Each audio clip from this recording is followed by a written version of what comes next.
నమస్తే అవధాని. చదువు కారణంగా ఉండే ఒత్తిడి ఇది చాలా ఎక్కువ ఉంటుంది. ఒక లెక్క ప్రకారం దేశంలో ప్రతి సంవత్సరము పరీక్షలు ఫెయిల్ అవుతాము అన్న భయంతో ఆత్మహత్య చేసుకుంటున్న విద్యార్థుల సంఖ్య దాదాపు 2500.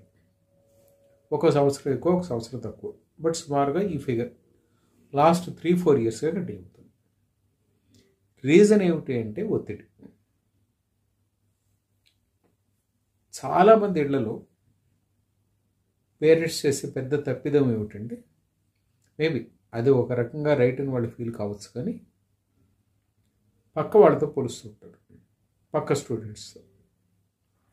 నిన్న నువ్వు ఎంత బాగా చదివావు, ఈవాళ నువ్వు ఎంత బాగా చదువుతున్నావు, నిన్న నువ్వు ఎంత సంపాదించావు, ఈవాళ నువ్వు ఎంత సంపాదిస్తావు. పోలిక ఇలా ఉండదు. పోలిక పక్కింటి కుర్రాడితోటో, ఎదురుంటి అమ్మాయితోటో, ఆ పక్క వాళ్ళ మనవాడితోటో పోలుకుంటుంది. వాళ్ళు ఇంత బాగా చదువుతున్నారు, వాళ్ళు ఫలానా ఎడ్యుకేషన్ ఇన్స్టిట్యూట్లో చదువుతున్నారు, వాళ్ళకి ఇన్ని మంచి మార్కులు వస్తున్నాయి, వాళ్ళు 90% ఉంటున్నారు. ఇలా పోలుకుంటుంది. ఈ పోలికతో జరుగుతున్న నష్టం ఏమిటంటే, చాలామంది విద్యార్థుల మీద ఒత్తిడి విపరీతం అవుతుంది. ఆ విపరీతం ఆత్మహత్యలకు కారణమవుతుంది.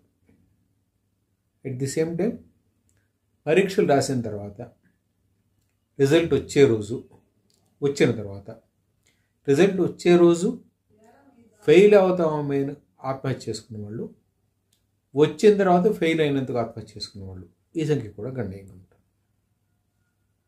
ఈ నేపథ్యంలో వెంబు శ్రీధర్, జోహో ఫౌండర్, ఆయన ఒక అద్భుతమైన ప్రకటన చేశాడు. తమ సంస్థలో ఉద్యోగం చేయదలిచిన వాళ్ళకి degree is not a must. Degree లేకపోయినా మా సంస్థలో ఉద్యోగం ఇస్తాము అని ఆయన అనౌన్స్ చేశాడు. ఒక సంచలనాత్మకమైన ప్రకటన. అమెరికాకు చెందిన ఒక సంస్థ ఆల్మోస్ట్ డిగ్రీ అవసరం లేకుండానే 10+2 సిస్టమ్ ఉంటుంది కదా, 12 ఏళ్ళ ఎడ్యుకేషన్, 12-13 ఏళ్ళు వాటర్. యూజువల్గా 10+2+4 నడిచేది, ఎక్కడైనా నడుస్తున్నది అది. దాన్ని ఆయన 10+2కి ఉద్యోగం ఇస్తాము అంటున్నారు. ఆయన ఏమంటారంటే, చాలామంది పిల్లలకి